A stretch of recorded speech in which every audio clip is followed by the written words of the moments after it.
George Washington once said, "Discipline is the soul of an army. It makes small numbers formidable. It procures success to the weak and esteem to all." Discipline is the soul of an army. It makes small numbers formidable. It procures success to the weak and esteem to all. Esteem is a product of discipline. Esteem in your field, esteem in your calling is a product of what? Self-discipline. High level self-discipline. High level self-discipline. High level self-discipline. And then he went on in verse 18 of that same Ecclesiastes chapter 10. He said, "Through slothfulness a building decays, and by idleness of the hands the house droppeth through." That connotes diligence. What do I call it? Diligence. So in the covenant of leadership, the covenant of leadership, you have vision, you have wisdom, you have discipline, and you have diligence. Diligence. Diligence. You'll never find a high flyer in any field who is not a hard worker. Check it out. You'll never find a high flyer in any field who is not a hard worker.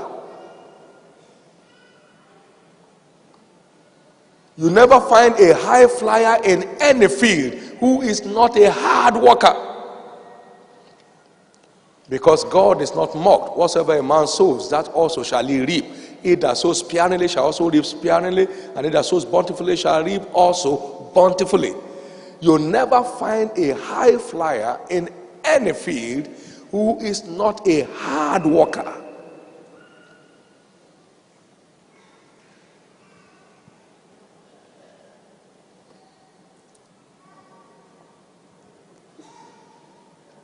This is so crucial and so vital.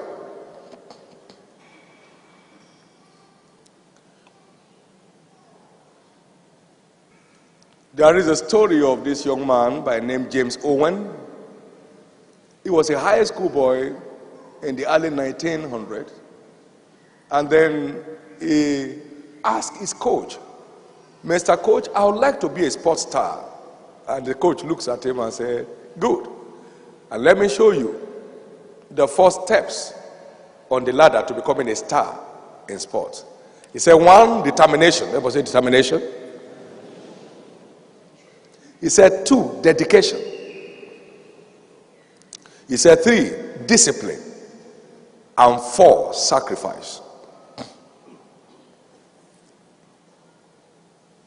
Determination, dedication, discipline, and sacrifice. This young chap picked it up and began to run with it. Now, anyone who cares to run with the things I'm saying now, just watch the events of your life in the next 3-5 years. There will be sporadic, dramatic changes that will bring you very soothing amazement. This boy began to run with it.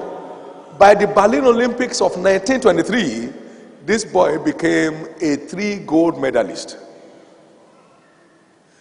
His broad jump, or what you call long jump record, took 22 years to be broken. By running with those facts, I've brought you amazing, humbling facts on leadership this morning. If you care to run with it, you'll be amazed at the events of your life. You'll be amazed. I perceived I was not the only boy that had it, because the coach will have told all the others. One of you came to me this morning and said he wanted to be a sports star, and I told them 1, 2, 3, 4. And all of them clapped. "Yeah, coach, that's right." But only that boy ran with it. Only that boy ran with it. And he became a world-renowned athlete. Because when you get to a gold medal In the Olympic Games, you are a world-class sportsman. He got three at a go.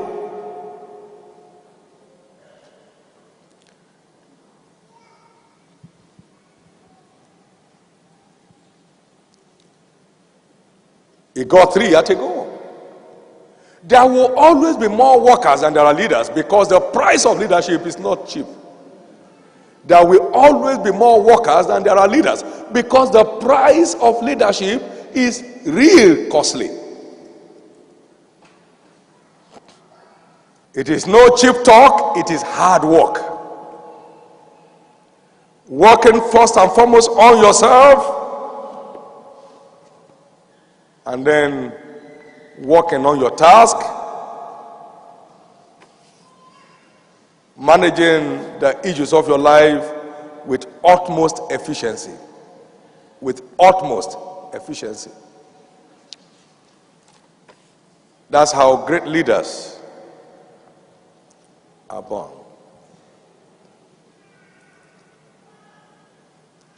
That's how great leaders are born. The good news is it's never late to be right. Say with me, it's never late to be right.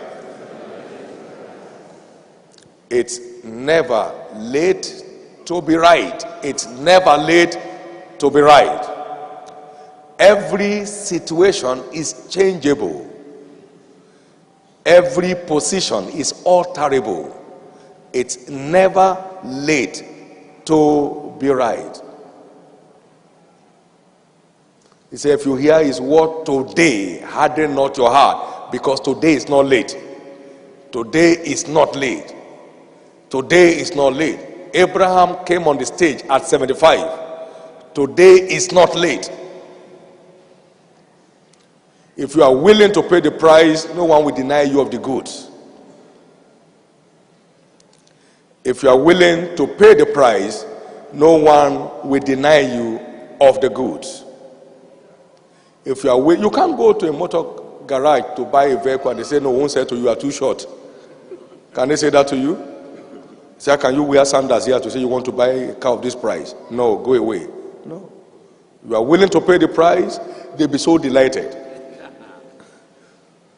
to give you the car, collect your money, and wave you bye-bye, and thank you so very much for coming. That though you are the shortest man in the world they have ever seen, and you are the roughest man who dressed to their workshop, to their store, but you have the money, so take the goods. So that's why your color, your height, your breadth, your appearance has no bearing. What has a bearing is your stuff. Say with me, stuff. The stuff.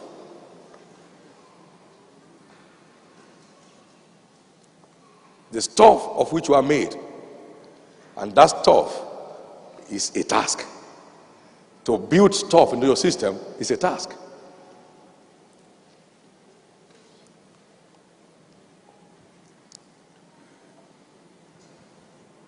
Let me show that in this segment by quickly showing us what I consider the principal raw material for the making of a leader. The principal raw material for the making of a leader. A lot of things have been said. Now, let's wrap it up this way. Proverbs chapter 8 and verse 15. Wisdom speaking said, by me kings reign and princes decree justice. By me princes rule, and yea, all the judges of the earth. Proverbs 8, 15 and 16.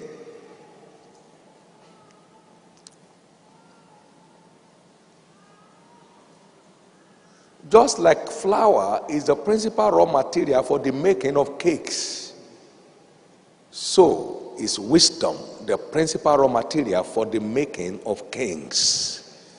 And kings here means leaders. The making of leaders. You never have a piece of cake without flour. There is no way sugar and icing can make a cake. They are to decorate the cake. The real cake is what? Made of flour. In the same vein, you never find any leader in any field who is not made up of wisdom stuff. Say with me, wisdom.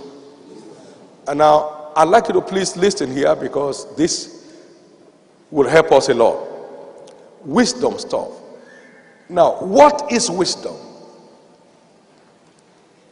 And let's pick it from the mouth of wisdom himself, Jesus Christ, who is the wisdom and the power of God. The whole world was ajar by his wisdom. What wisdom is it that's given him? That both the wind and the storm obey his voice, and such mighty works are done by his hand. Matthew 13:54, Mark 6:2. So that qualifies him to be the wisdom of God in human flesh. What is Jesus' definition of wisdom? Matthew 7:24-28. He said, whosoever heareth these sayings of mine and doeth them, I will liken him unto a wise man which is built his house upon the rock. I will liken him unto a wise man. Who is a wise man? The one that hears and applies what he hears. Now, what therefore is wisdom? Wisdom is not just the ability to think. No. Otherwise, every thinker will be wise. But not all thinkers are wise. What therefore is wisdom? Wisdom is not the engagement of common sense. Wisdom is the engagement of acquired sense. Come on, say acquired sense. Whosoever heareth these sayings of mine and doeth them, I will liken him unto a wise man who has built his house upon the rock. And then came the wind and the storm, and they beat vehemently against that house, and it could not fall because it was founded upon the rock. What therefore is wisdom? Wisdom can be defined therefore as the acquisition and intelligible application of knowledge. Wisdom is what? The acquisition and the intelligible application of knowledge. Wisdom is not the ability to think. Wisdom is the ability to acquire and intelligibly engage the acquired knowledge. So we ponder over the acquired knowledge to squeeze out what applies to what we are doing. That's wisdom.